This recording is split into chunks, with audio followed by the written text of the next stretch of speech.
저는 이탈리아 복원에 대한 이야기를 전해드리고 있어요. 이탈리아 복원 미술이라고 하는 새로운 세계와 그 복원사라는 직업, 그리고 그 작품이 어떤 식으로 복원되는지, 복원되는 과정을 학생들하고 같이 이야기를 나누면서 우리 미술을 우리가 어떻게 볼 수 있는지, 또 그 작품들을 어떻게 보존해야 되는지 함께 나누고 생각하는 시간입니다. 여러분에게 그 이야기를 함께 하지는 못하지만 영상을 통해서 소개해 드리도록 하겠습니다.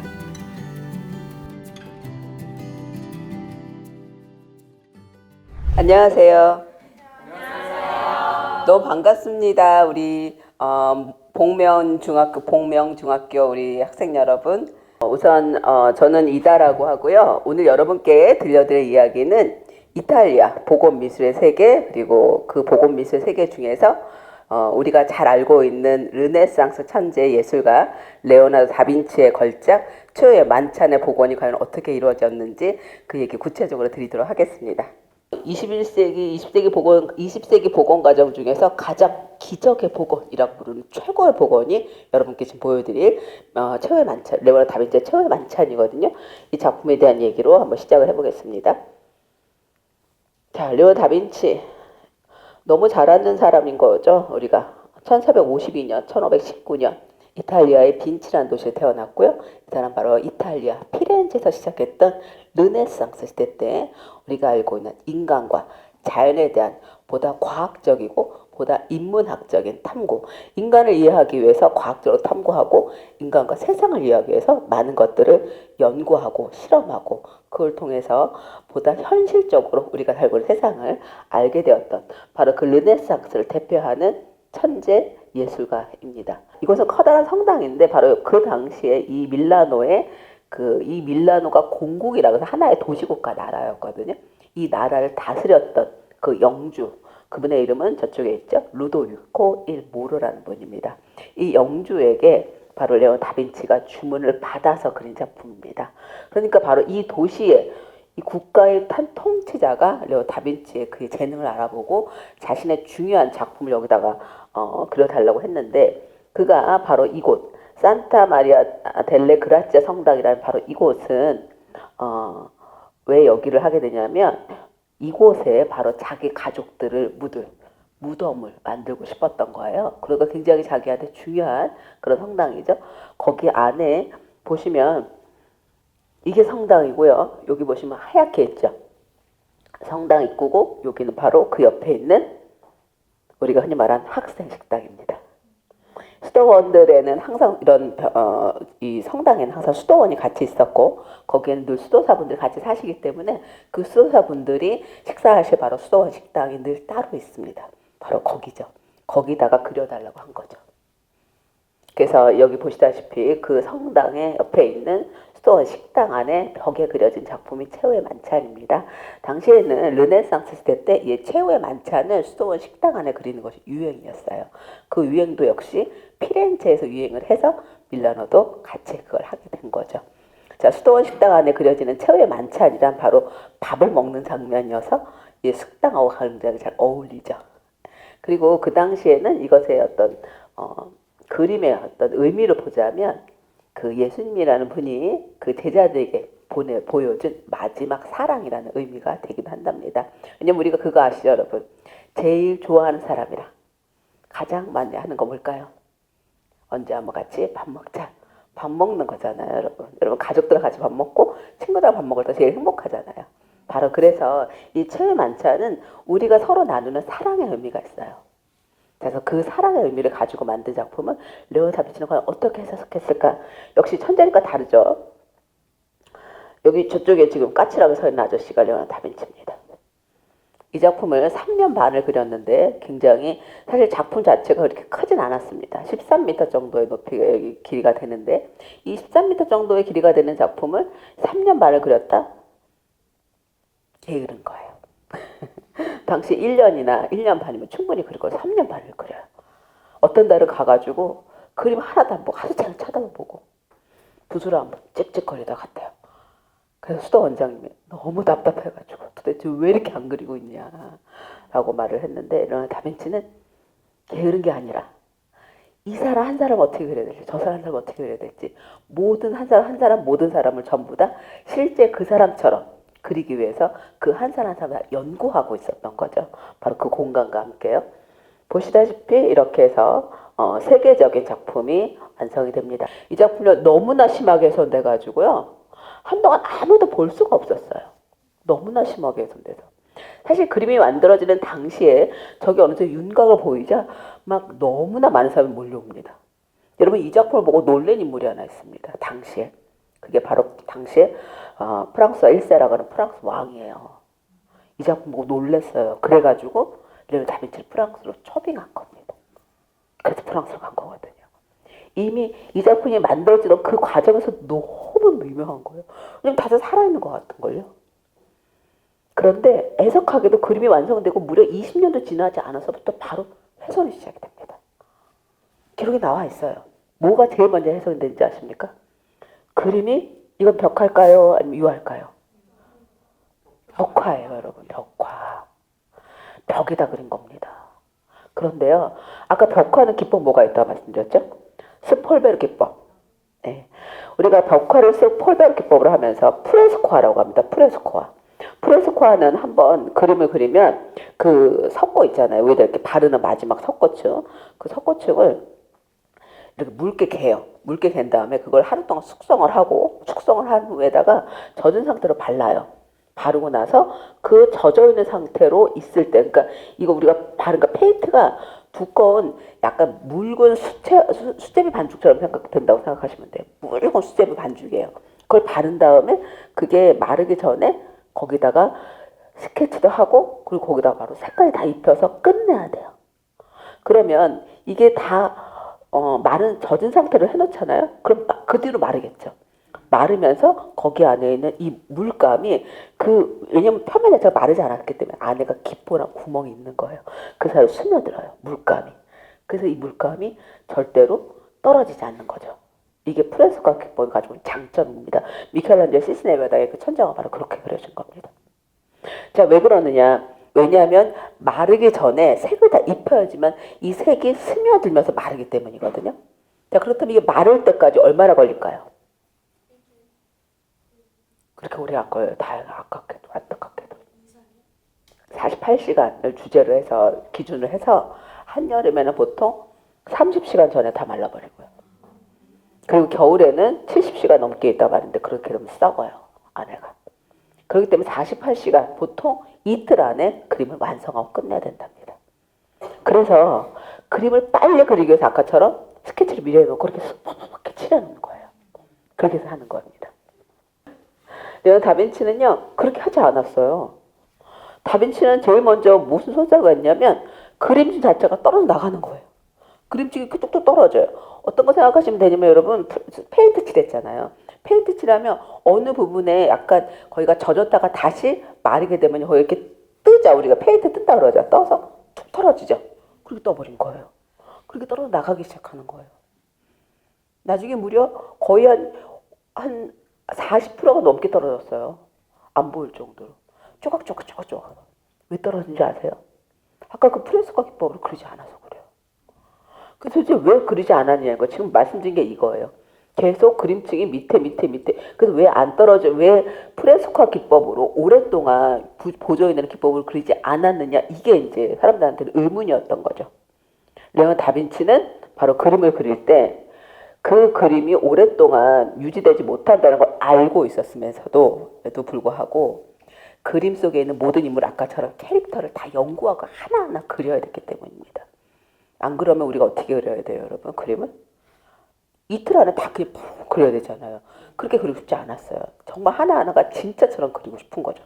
그래서 가장 마른 기법이 어떻게 하냐면요. 이미 위에다가 석고를 칠해요. 끝을 다 칠해요. 마무리 바탕층까지 칠해요. 말라요. 마른 위에다 그리는 거예요. 그러니까 그 그림층하고 이 바탕층이 분리되어 있는 상태가 된 거예요. 그러니까 떨어지는 거죠. 바로 그것을 이제 발견해내고 그거를 확인해내는 게 복원사의 작업입니다. 그가 벽화 스케치를 할 때 말 그대로 이렇게 했다라는 거죠. 아까처럼 스폴베르 기법이 아니라 여기 보시면 이거는 직접 그리기 기법이에요. 다빈치가 실제로 그림을 그리면서 그 벽에다가 그었던 선이에요.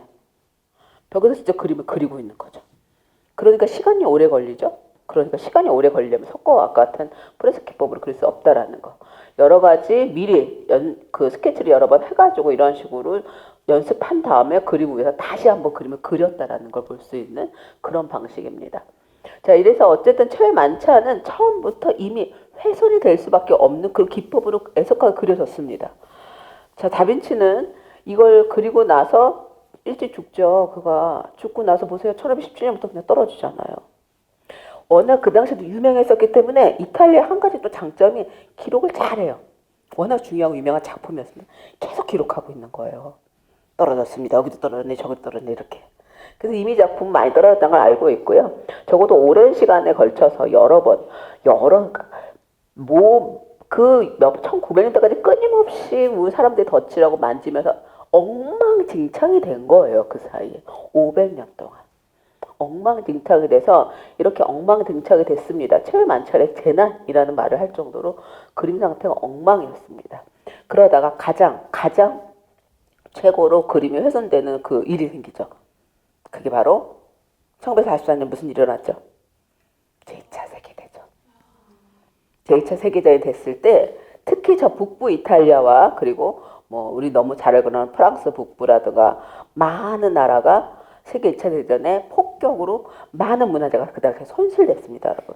밀라노가 북쪽에 있기 때문에 애석하게도 그런 폭격지로서 가장 많은 폭격을 받았던 도시예요. 근데 이 작품은 그림이 아니잖아요. 벽화잖아요. 벽을 뚫고 갈 수도 없는 거예요. 저쪽에서 폭탄이 막 터지고 있어요. 이곳에 살고 있는 수도사분들은 너무너무 안타까운 거예요. 우리는 여기서 지금 목숨이라도 도망가야 되지만 이 아름다운 아무리 훼손이 됐다 하더라도 레오나르도 다빈치 이 작품이 이제 폭탄으로 이 지구상에서 사라질 건 거예요. 너무나 슬프고 안타까운 이 수도사분들이 몇 분이 모여서 떠나기 전에 고민을 한 거예요. 어떻게 이걸 우리가 보존할 수 있을까? 어떻게 보존할 수 있을까? 하다가 생각해 놓은 게 바로 이겁니다. 보이십니까? 모래 주머니를 앞과 뒤 모두에다가 붙여놨어요. 그렇게 해서 포탄이 터지기 바로 직전까지 이 꼭대기까지 쌓아놓습니다. 이걸 몇 달에 걸려서. 그렇게 해서 이렇게 놓고 도망간 거예요. 어떻게 됐을까요? 저기가 지금 당시에 실제 폭격됐던 이 성당입니다. 성당에 폭격됐을 당시에 유일하게도 지금 보시는 그 자리가, 물론 저기는 제가 저쪽을 보여줬지만 이 작품 하나랑 그 반대편에 있는 작품 딱 두 개만 살아남았어요, 여러분. 살아남았어요. 그래서 여러분 남아있는 겁니다. 살아남았습니다. 그런데 보세요. 모래 주머니를 내놨어요. 이렇게 내려놨더니 그 주변은 전부 다 폭탄으로, 그러니까 이 벽 하나만 딸랑 남아있고 그 옆에는 벽이랑 그 공간 수도 식당이랑 성당 자체가 없어졌다니까요. 그건 뭐 얼마나 많은 먼지와 그리고 그 폭격 때문에 오는 그 여러 가지가 다 붙었겠습니까, 여러분? 안 그래도 그동안 심하게 훼손이 돼서 이걸 어떻게 해야 되는 상황에서 이렇게까지 됐으니 보이지도 않는 겁니다, 여러분. 너무너무 심한 폭격이 왔습니다. 1950년이 됐을 때 이 작품을 어떻게든 복원을 하고 싶었으나 이탈리아는 복원하지 않아요. 복원하지 않아요. 그 오랜 시간 동안 특히 1800년부터 1900년 초반까지 너무나 많은 무분별한 복원을 통해서 그림들이 훼손되어 왔다는 걸 알고 있기 때문에 다시 복원한다는 것은 이 약해진 이 작품을 더 심하게 훼손할 수 있다는 걸 깨달아요. 그래서 여러분 기다려요. 기다립니다. 맞아요. 기술력이 될 때까지 기다려요. 대단하지 않습니까? 어떻게든 뭐 안 하고 기다리고 있어요. 기다리고 있는데 그리면서 계속 연구만 하고 있는 거예요. 복원할 수 있는 연구. 그래서 드디어 이 복원이 이루어집니다. 언제가 이루어졌을까요? 일단 1977년부터 시작이 됩니다. 1977년에 최후의 만찬의 벽화 상태 보고서라는 것으로 이 벽화가 지금 어떻게 훼손되는 상태였는지를 쫙 이렇게 적어놨는데 보세요. 다 뭐 박리라는 게 떨어졌다는 거죠. 뭐가 박리되고 엉망진창이다 한마디로 이렇게 보고서가 나오죠. 1977년까지 계속 연구만 하고 있다가 드디어 복원 기술이 나왔을 뿐더러 무엇보다도요. 여러분 이 작품은요. 진정한 복원사에 헌신이 필요한 작품이었습니다. 왜 헌신이 필요한지 보여드릴게요. 그렇게 해서 드디어 이 작품이 복원을 하겠다라고 하죠. 자, 복원을 하겠다. 기술만 가지고 할 수 없습니다. 복원을 하면서 이 작품 하나에 자신의 온 생을 바칠 수 있는, 바쳐야 하는 그런 복원사가 단 한 명밖에 필요 없기 때문이에요. 그래요, 여러분. 왜 그런지 아세요? 복원사가 왜 아까 같이 그렇게 여러 가지로 어려운 시험을 볼까요? 복원사는 손이 굉장히 가볍고 상당히 섬세해야 됩니다. 그런데 사람마다 하다못해 압력을 주는 방식이 다르고요. 하나하나 칠하는 방식도 달라요. 만약에 굉장히 지금 약해진 상태예요. 이 작품에 단 두 사람만 서로 다른 두 개의 손이 들어가도 그림은 여기 다르고 저기가 달라지는 겁니다. 그래서 이탈리아 복원의 가장 중요한 원칙 중에 하나가 바로 균일성입니다. 균일성. 전체가 균일하게 복원이 된다는 거죠. 이 표면 전체가 이렇게 예민했기 때문에 너무 지금 아파 있는 상태잖아요. 그래서 단 한 사람만이 이 복원을 처음부터 끝까지 다 해놔야지만 균일함이 유지가 된다는 거죠. 그래서 복원 기술이 나오고 그걸 뒤에서 과학자들이 연구하고 그 내용을 서로 의논하더라도 실제 복원사로 이걸 하는 사람 단 한 사람밖에 하면 안 돼요. 그걸 할 수 있는 사람이 같이 나왔다라는 거죠. 그게 무려 1977년이 되어서야 나옵니다. 작품은 1944년에 그렇게 최엉망이 되었어도 무려 30년에 넘는 시간을 기다려 바로 이분입니다. 피닌 브람빌라 마르첼로, 이탈리아 복원사입니다. 이 여성은 2020년에 돌아가셨는데요. 그래서 이 여성이 바로 이 최후의 만찬에 아까 말씀하신 진정한 이 그림의 의사가 되겠습니다. 이렇게 아픈 그림을 제대로 치료해준 의사가 바로 피닌 브람빌라 바로첼로입니다. 자, 이 여성은 너무나도 여러분 여기 보시면 두 사람 보이시죠? 같은 사람일까요? 다른 사람일까요? 같은 사람이죠. 같은 사람. 젊었는데 이때까지 한 겁니다. 얼마나 했을까요, 여러분? 이분이 이 작품을 했던 기간이 무려 1977년부터 1999년까지입니다. 23년 동안 오로지 한 작품만을 복원을 한 겁니다. 여러분 아까 우리가 20년, 30년이라고 막 말 그렇게 했잖아요. 근데 여러분 한 작품을 20년, 30년씩 혼자 한다는 게 얼마나 어려운 일일까요? 이분이 나중에 얘기할 때 인터뷰했는데 나는 우리 남편보다 우리 아이들보다 나는 레오나르도 다빈치를 더 오래 봤다 내 인생에서. 아침에 눈 뜨고 그러면 하루 종일 여기 가 있다가 저녁에 집에 왔다가 잠만 자고 또 나왔다가 그걸 무려 23년 동안 포기하지 않고 여러분 이렇게 해서 작품이 완성되는 겁니다. 복원사에 헌신이 있어야지만 이렇게까지 아픈 작품들은 복원이 가능하다라는 걸 보여주는 복원사이기도 합니다. 그녀가 2020년 12월 14일 날 죽었는데 그녀의 죽음을 알리는 부고 기사가 이탈리아 신문에 나면서 바로 그 우리들의 레오나르도의 그 최후의 만찬에 구원자라고 적혀 있어요. 구원자였던 복원사 바로 피닌 브람빌라가 어제 죽었습니다. 그녀의 명복을 빕니다. 라고 사람들이 지금도 많은 사람들이 존경을 받는 거죠. 어떤 직업이든 한 직업에서 자신이 가지고 있었던 그 역할에 얼마큼 헌신을 하냐에 따라서 그 일이 정말로 빛날 수 있다는 것과 그리고 자신도 생애도 빛나지만 사람들에게 존경을 받을 수 있고 사람들에게 좋은 걸 또 같이 남길 수 있다는 거 그런 직업 중에 이렇게 보람된 직업 중에 하나가 복원사라는 걸 우리에게 실제로 보여준 여성이기도 합니다. 그래서 제가 제일 좋아하는 이탈리아 문구입니다. 이탈리아 사람들이 좋아하는 속담이기도 하죠. 바로 복원에 가장 잘 어울리는 말이 아닐까 싶습니다. 마피아노, 마사노, 에바론타노. 마가 고란 뜻이거든요. 이탈리아 말로 마피아노. 천천히 가는 것이 마사노, 사노가 건강하다는 뜻이거든요. 건강하게 가고 에바론타노, 멀리 간다. 그래서 뭐든지 한 가지를 할 때요. 우리가 짧은 시간 안에 그것을 해결하려고 그 결과를 얻으려고 하면 거기서는 부작용이 있을 수 있지만 긴 시간을 인내하고 믿고 그 자기 길을 열심히 가게 되면 무엇보다 그 가는 과정에서 정말 하나하나 배우고 하나하나 다시 발견하는 즐거움이 있잖아요. 그게 바로 건강하는 거고 그리고 그로 인해서 멀리 갈 수 있다는 거. 지치지 않게 가기 위해서 천천히 가도 된다라는 거. 그걸 이탈리아의 사람들이 가지고 있는 중요한 속담 중에 하나고요. 이것이 가장 잘 어울리는 또 분야가 이 복원이 아닌가 싶습니다. 자, 그런 이야기가 있는데, 자, 이분은 지금 뭐 하고 있는 거냐면, 당시에 미술사학자죠. 제리라고 하는 유명한 미술사학자분인데, 그분한테 자신이 발견한 걸 보여주고 있습니다. 지금 이 보건사에 있는 피린브라움의 손에 보시면 어디 이렇게 손가락 가리키고 있죠? 어딜까요? 예, 예수님의 얼굴에 여기죠. 저기 과연 뭐가 있을까요, 여러분? 예, 맞아요. 바로 그 못입니다. 이게 바로 못입니다. 못자국이 있어요. 그 작품을 그전에 몰랐던 거예요. 아무 500년 동안 몰랐던 거예요. 레오 다빈치가 이 작품을 만들 때 원근법을 어떤 식으로 쟀는지 몰랐던 거예요. 다빈치는 실제로 못을 박았어요. 못을 박은 다음에 거기에 맞게 모든 곳에다 이렇게 선으로 끈을 고정하고 거기다 그걸 선을 연결해서 아까 저렇게 질기선 그은 거 기억나시죠? 연결한 다음에 정확하게 그래서 현실 공간을 그렸다는 거죠. 천재지만 그도 얼마큼 노력하고 연구하고 하나씩 시도하는지 볼 수 있는 장면이기도 하죠. 자, 그걸 발견하는 거. 복원일은 단순한 아까 같은 그런 것이 아니라 복원을 천천히 길게 하게 되면 그 안에서 그 화가가 했던 그 모든 그 제작의 과정과 스토리를 우리가 다 발견할 수 있다는 거죠. 왜 복원 어려웠냐고요? 가장 아까 말씀드렸던 그림 표면층의 박리 떨어져 나간 거죠. 자, 지금 보여준 것은 사도 요한의 옷입니다. 저 옷이 바로 이렇게밖에 안 남았어요.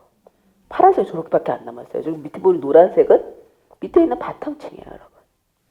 지금 현재 그래도 거의 한 70% 이상 정도를 이제 회복을 시켜놓고 있긴 한데 그래도 불구하고 기가 막히게 이렇게밖에 남지 않아 있다라는 거죠. 이 정도밖에 나머지 다 없잖아요. 자, 그리고 저것들도 굉장히 그 떨어져 나갈 수 있는 접착력이 약하기 때문에 하나하나 전부 다, 그럴 때는 주사도 쓰거든요, 여러분. 주사 셔서 넣기도 하고, 위에다가 천을 씌워서 안에다가 그 풀이 접착제가 스며들 수 있도록 서세스명도 하기도 하고, 여러 가지가 떨어져 나갔다라는 것을 볼 수 있습니다. 중요한 것, 두 번째. 이게 그저 어려웠던 복원 중에 하나. 너무 많은, 아까 보셨죠? 500년 동안. 너무 많은 사람 거기다가 그림을 덧칠을 한 거예요. 그 중에 1700년대 이름이 미켈란젤로라는 사람이 있어요. 복원사인데. 미켈란젤로는 자기가 마치 레오 다빈치가 된 것처럼 그걸 새로 그렸어요. 새로 막 칠하고 그렸어요. 근데 그걸 너무 센 걸로, 그러니까 레오 다빈치가 그린 색깔이 아니라 더 센 어떤 재료를 그린 거죠. 너무 끔찍하게 돼 있어가지고 보시면, 자 보세요. 여기 보시는 것 중에 탁한 건 전부 다 레오 다빈치가 아닙니다. 다빈치는 그림을 전혀 탁하게 그리지 않거든요. 바로 이런 부분이죠. 전체 그림에서 여기 밑에 부분이 색깔이 파란색이 아니라 녹색으로 보이죠. 바로 저런 부분이죠. 육안으로만 보면 안 되죠. 화학적으로 다 분석을 해야 되죠. 레오 다빈치가 썼던 그 당시 그때 썼던 그의 색깔, 그 색깔이 가지고 있는 화학적 성분을 분석합니다. 그리고 후대의 사람들이 썼던 색깔의 화학적 성분을 분석해서 색깔이 서로 다르거나 무엇보다 화학적 성분이 다르면 다빈치가 아니라는 걸 판단할 수 있거든요. 자, 그런 식으로 나오죠. 이거 보세요. 아까 그 미켈란젤로가 만든 겁니다. 원래 1500년대 당시 르네상스 때 이미 미켈란젤로와 레오 다빈치는 이미 둘이 항상 라이벌이었거든요. 그런데 1700년대 바로 이 복원사였던 미켈란젤로 역시 자신 라이벌로 레오 다빈치를 생각했는지 이렇게 많은 덧칠을 심하게 해놓은 거죠. 자, 이런 작품들로 보시다시피 약간 요거 보여드린 것은 너무 심하게 했던 덧칠을 보여드린 것이고요. 자, 이게 이 작품이 여기는 아니지만 보통 레오 다빈치의 그림은 이렇게 얇아요. 되게 투명하단 말이죠. 자, 제자 시몬입니다. 자, 시몬 복원 전의 모습과 그리고 복원한 과정, 복원 후의 모습 많이 다르죠, 여러분. 레오 다빈치가 얼마나 그림을 섬세하게 그리는지 볼 수 있습니다. 보세요. 하나하나 색감, 밑에 있는 이 그림자 들어가는 부분 너무 아름답죠. 이런 걸 아름답다고 하는 거거든요. 저렇게 탁하지 않았단 말이죠. 자, 이 최후의 만취의 복원 과정을 보시면 예, 브람밀라가 지금 보시다시피 현미경입니다. 항상 저희도 저걸, 아니 현미경이 독복입니다. 저 독복이가 항상 복원사의 중요한 재료입니다. 저걸 들고 앞에 보는 거죠. 그래서 눈앞에 보는 것이 아니라 그래서 확대해서 하나 아주 미세한 부분 하나하나도 저 실수 없이 하려고 늘 확대경으로 보고 있는 겁니다. 자, 그림책이 떨어져 나간 부분에서 일반적인 복원을 하게 되면 여기가 그림책 하얀 부분이 그림책이 떨어져 나가서 거기에다가 석고로 메꾸거든요. 일반적인 복원에서는. 근데 레오나르도 다빈치 그림 아까 여러분 보셨듯이 그렇게 메꾸기에는 너무 많은 부분이 떨어져 나간 거죠. 거기를 메꿔버리면 레오나르도 다빈치 그림이 너무 많이 손상이 돼요. 복원사의 손이 훨씬 많이 들어가죠. 그래서 이 작품은 그렇게 하지 않기로 결정을 한 거죠. 이런 걸 결정할 때는 그 당시에 미술사학자 그리고 정부와 같이 의논 끝에 결정합니다. 자, 그렇게 해서요. 최만천은 보시면 복원 방식을 보시면 그냥 그대로 놔둬요. 그대로 둡니다. 그러니까 이 없는 부분을 그냥 그대로 둔다고요. 그렇게 하고 다만 그 없는 부분은 더 떨어져나가지 않도록 보존 처리만 하는 거죠. 그 다음에 덧지치를 제거하는 과정. 여기 옷을 보시면 여기 예수님의 옷인데 이 예수님의 옷의 부분을 이렇게 요 밑에 부분 이 색깔이 있는 부분만 찾아낸다. 뭐 이런 식으로. 그리고 이제 녹이는 과정. 복원 전과 복원 후의 모습. 여기서 여러분 한 가지 여러분하고 같이 해볼게요. 그리스도의 옷을 찾아라예요. 보시면 저는 지금 파란색, 여기도 파란색, 여기도 파란색, 세 개의 파란색을 보실 겁니다. 자, 그런데 레오 다빈치가 어떤 식으로 베드로와 유다와 레오 다빈치가 어떤 식으로 이 세 사람의 옷을 색을 입혔는지 보여드릴게요. 여러분 보시면 이 세 가지 옷의 단면도입니다. 그 중에서 한 가지가 가장 유명한 청금석이라는 색깔입니다. 가장 비싸고 가장 밝은 색깔이죠. 예, 맞습니다. 이겁니다. 보시다시피 이게 청금석이라는 건데 레오 다빈치는 이런 작품을 할 때요. 보시면 그 예수님은 청금석을 다 쓰고요. 위에 있는 베드로는 조금 써요. 근데 밑에 있는 유다는 청금석을 전혀 쓰지 않아요. 각자 갖고 있는 그 캐릭터에 따라서 옷 색깔도 귀한 정도를 따라서 쓴다는 거예요. 그냥 색깔도 아무 색깔을 입히지 않았다는 거죠. 이 사람은 철학이 있는 사람이에요. 그런 것들을 여러분 우리는 모르죠. 이걸 발견하는 사람이 바로 복원사가 하는 일입니다. 이게 바로 복원의 묘미죠.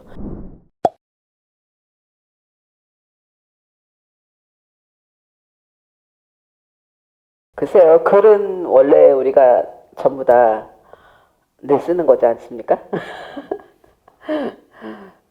모르겠어요. 책을 많이 읽고 또 여러분처럼 좋은 걸 많이 또 이렇게 새로운 얘기를 많이 듣고 하면 누군가 나누고 싶다는 생각이 많이 들어요. 예. 그리고 저는 한 가지 이탈리아 사람들이 그 미술을 대하는 태도? 이런 것들 좀 봤잖아요. 그 사람들은 그 그림을 그냥 유명하다 안 유명하다가 아니라 그 모든 것들이 하나하나 그 예술가의 영혼이 살아있는 것이라 보고 바로 그 예술가 입장에서 이해하려고 노력하는 것과 그것과 함께 그 또 그림을 보존하는 방식 역시 아까 말씀드린 대로 그림도 인간처럼 다루는 것. 그런 걸 봤기 때문에 그런 태도를 한번 같이 나누고 싶었고 우리가 그림을 한번 볼 때 단순히 그림의 어떤 스토리도 있지만 이 그림이 만들어지기 전에 어떤 시대적 변화라던가 어떤 시대적 상황의 변화가 있었다라는 인문학적 배경.